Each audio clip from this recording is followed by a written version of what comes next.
ایک فقیر تھا، ملنگ درویش، اللہ کا بندہ. اس کی عادت یہ تھی کہ اپنے ڈیرے پہ آنے والوں کو کھلاتا، ان کو پلاتا، ان کی ضروریات کا خیال رکھتا، لیکن کو مالی آسودگیاں نہیں تھی. ہوتا یہ تھا کہ بعض اوقات لوگ آتے تو ادھار لے کر کے وہ لوگوں کو کھلا دیتا. خیر، چونکہ فقیر کا مزاج یہ ہوتا ہے کہ لوگ آئیں اس کے ڈیرے سے کھائیں. بابا بلے شاہ نے بھی کہا تھا نا، اٹ کھڑک کے دکڑ بجے تتا ہووے چلا، آن فقیر کھا کھا جاون راضی ہووے بلا. یہ فقیروں کا مزاج ہے. تو جو بھی آتا اس کے ڈیرے سے کھاتا اور وہ ادھار اٹھا اٹھا کے لوگوں کی ضروریات کو پورا کرتے رہتے. وقت آخر آ گیا، جن لوگوں نے ادھار دیا تھا وہ سارے تقاضا کرنے آ گئے. اب بابا جی کو کیا فکر لاحق ہے کہ یہ میرے مہمان اور میں ان کو کچھ پیش کرنے کی صلاحیت نہیں رکھتا. ایک بچہ تھا، وہ کچھ سامان بیچ رہا تھا، پتیسا بیچ رہا تھا یا کوئی اور چیز بیچ رہا تھا. اس نے گلی سے گزرتے ہوئے آواز لگائی، خادم کو کہے سے بلا کے لاؤ. کہا تم بیچ رہے ہو تو میرے مہمانوں کو کھلا دو. بچہ بڑا خوش ہوا کہ میں سارا دن گلیوں میں گھوم کے یہ پتیسا بیچنا تھا، اب یہ ایک جگہ ہی سارا فروخت ہو گیا تو یہ تو موج لگ گئی، میں جلدی گھر چلا جاؤں گا، میری ماں خوش ہوگی. تو سارا ان مہمانوں کو کھلا دیا گیا. اور اس کے بعد کہا بابا جی پیسے؟ کہا تم بیٹھ جاؤ، جب ان کو ملیں گے تو تجھے بھی مل جائیں گے. وہ بیٹھ گیا، 2 4 10 منٹ بیٹھا تو بچہ تھا، پھر کھڑا ہو گیا، بابا جی پیسے؟ کہا جب ان کو ملیں گے تو تجھے بھی مل جائیں گے. پھر آدھا گھنٹہ گزرا تو پھر اس نے کہا بابا جی پیسے؟ میری ماں میرا انتظار کر رہی ہے، ہمارے گھر کا چولہا اسی سے جلتا ہے، میں یہ پیسے لے کر جاؤں گا اور میری ماں کوئی ہنڈیا خریدے گی اور ہم شام کا گھر کا کوئی سلسلہ کریں گے. کہا بیٹا جب ان کو ملے گا تو تجھے بھی مل جائے گا. بچے نے رونا شروع کر دیا. یتیم بچہ تھا، اس کا سارا آسرا یہی تھا. اس نے رونا شروع کر دیا. جب بچہ رویا اللہ کی رحمت کو جوش آیا. کوئی مرید نذرانہ لے کے ان بزرگوں کے پاس آ گیا اور اشرفیوں کی بھری ہوئی تھیلی پیش کی. وہ اتنے پیسے تھے کہ اس بچے کو بھی دیے، جتنے لوگ آئے تھے سب کا قرض چکایا. کہا جاؤ گھروں کو. تو سب نے کہا بابا جی ہم صبح سے بیٹھے ہوئے تھے تو یہ نذرانہ دینے والا صبح سے نہیں آیا تو اب کیسے آ گیا؟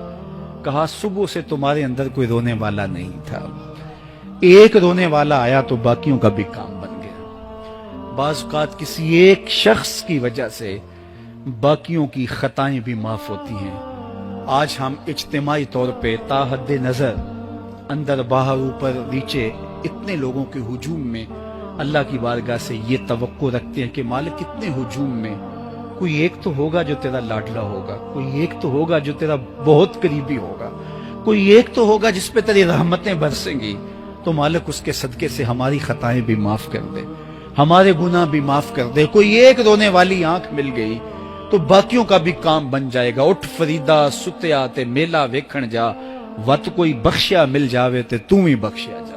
میرے مالک ہم سب کی خطائیں معاف کر دے، ہم سب سے درگزر فرما اور ہم سب کے باطن کو ستھرائیاں دے دے، ہمارے اندر کو پاکیزگیاں دے دے. بہت وقت میں نے اور آپ نے صاحب گزار لیا، تیزی کے ساتھ زندگی بیت رہی ہے.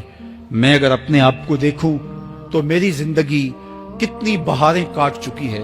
اگر آپ اپنے آپ کو دیکھیں، کوئی 60 سال کو 20 سال کو 25 سال کو زندگی تیزی کے ساتھ گزر رہی ہے. بندہ جب سوچتا ہے کہ میں 40 سال کا ہو گیا ہوں تو آگے میری زندگی کے اگر 30 سال بھی ہیں تو 30 سال تو کافی ہیں، لیکن وہ پیچھے اگر پلٹ کے دیکھے تو 40 سال یوں گزر گئے جس طرح چٹکی بجائی جاتی ہے. جب چٹکی بجانے کے وقت میں 40 سال گزر گئے محسوس ہوتے ہیں تو جو باقی 30 سال اگر ہوئے بھی وہ تو گمان ہے میرا، وہ تو گمان ہے آپ کا. ہمیں تو ایک سانس کا بھی نہیں پتا. پوچھا گیا زندگی اور موت کے بارے میں کیا خیال ہے؟ کہا فجر پڑی ہے، پتہ نہیں ظہر پڑھ سکیں گے یا کہ نہیں. کہا اتنی لمبی امیدیں لگائے بیٹھے ہو. کہا ظہر پڑی ہے، پتہ نہیں عصر پڑھنے کا موقع نصیب ہوتا ہے کہ نہیں. کہا یہ بھی طول عمل ہے. ایک بولا عصر پڑی ہے، پتہ نہیں مغرب پڑھ سکیں گے یا کہ نہیں. کسی نے کہا ایک رکعت پڑی ہے، پتہ نہیں دوسری رکعت بھی پڑھنا نصیب ہوتی ہے یا نہیں. کہا یہ سب تمہارے منہوں کی باتیں ہیں. میں تو کہتا ہوں ایک طرف سلام پھیرا ہے، پتہ نہیں دوسری طرف سلام بھی پھیر سکیں گے یا کہ نہیں. کیا موت اتنی قریب نہیں ہے؟ ہم نے اپنی آنکھوں کے سامنے لوگوں کو جدا ہوتے یوں نہیں دیکھا ہے. ہم کہتے ہیں اس کی خبر سنا رہے ہو موت کی، یہ تو میں نے ابھی سبزی والی دکان پہ دیکھا تھا. لیکن جب موت آتی ہے تو ایک لمحے کا تقدم اور تاخر نہیں ہوتا. تو صاحب آئیے اپنی زندگی کو اللہ اور اس کے رسول کی راہوں پہ ڈالے. آج وقت ہے, آج موقع ہے, آج توبہ کا دروازہ کھلا ہے, کل سب کچھ نہیں ہوگا. آج اس کی رحمتیں آواز دے رہی ہیں. آج وقت ہے, وقت پر کافی ہے ایک قطرہ بھی آب خوش ہنگام کا. جل گیا جب کھیت برسا می تو پھر کس کا.